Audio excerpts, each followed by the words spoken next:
Hey everyone, thanks for tuning in. My presentation is all about Jan Hans Arp, famous artist and sculptor.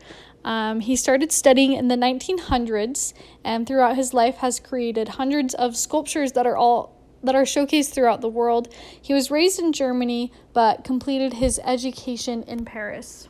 His work ranges with a wide variety of paintings, collages with different materials, and sculptures. So, focusing more on the early years of his art career, he put his efforts on collages with the design process many times being left to chance. His early pieces are made from lots of different materials and have a very fun and playful feel to them. These three are from his earlier career.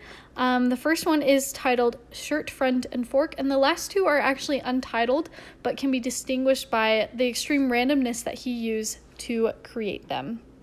Now, with the way he worked on his art, he does have a lot of untitled pieces and a lot of pieces that are similar. So this piece being titled Constellation with 5 white forms and 2 black, variation 3, because there is so many similar to this, but each of them are different and distinct in their own ways. This was created in 1932, and the medium is oil on wood. What I enjoy most about this piece is how you can look at it for a while and see new things every time. This would be one of my favorite pieces of his that I wanted to review.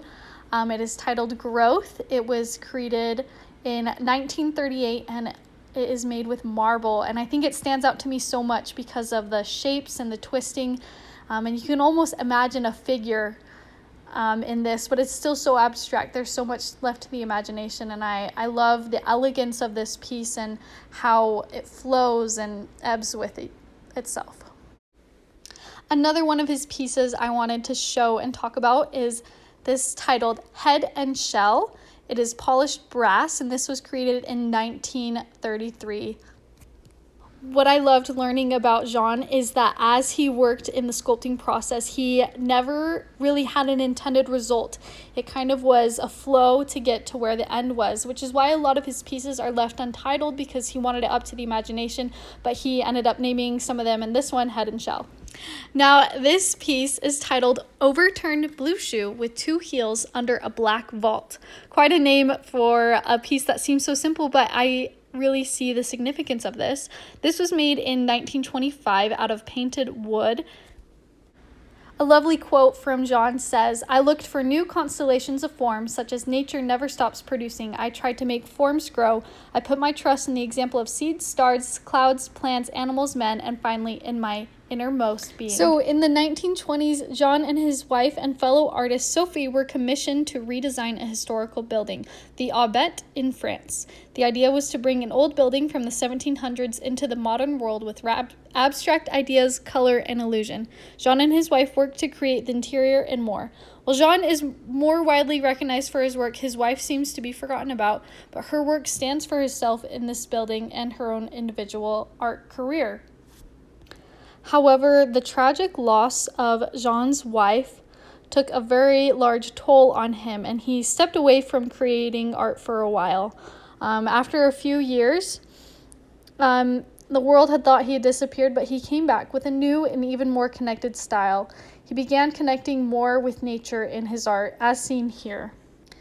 This piece he made in the 1950s, and it's a bronze sculpture called the Cloud Shepherd. Jan had a very personal philosophy to do with art in that he focused on breaking boundaries and connecting with nature and oneself. He also loved the idea of freedom and purity, and it is clearly shown in his work, and it all ties into how he grew up and his lifestyle. With Arp's specific style and his focuses in his career, he became known as one of the founding fathers of the Dada movement in abstract art. And the Dada's purpose was to challenge social norms and traditional art values and to create a new art form. Jan has a very specific type of art that is all very connected to nature, to Mother Earth, and this quote perfectly sums up his style of art and his personal beliefs and how art should be made, and I just wanted to share that. Art is a fruit that grows in a man like a fruit on a plant or a child in its mother's womb. Jean Hans Arp surely made an impact in the art world, especially to do with sculptures and abstract designs. So thank you for listening and watching. These are my sources I use, mostly artistic critiques and some simple biographies about Jean Hans Arp and his life. Thanks for tuning in.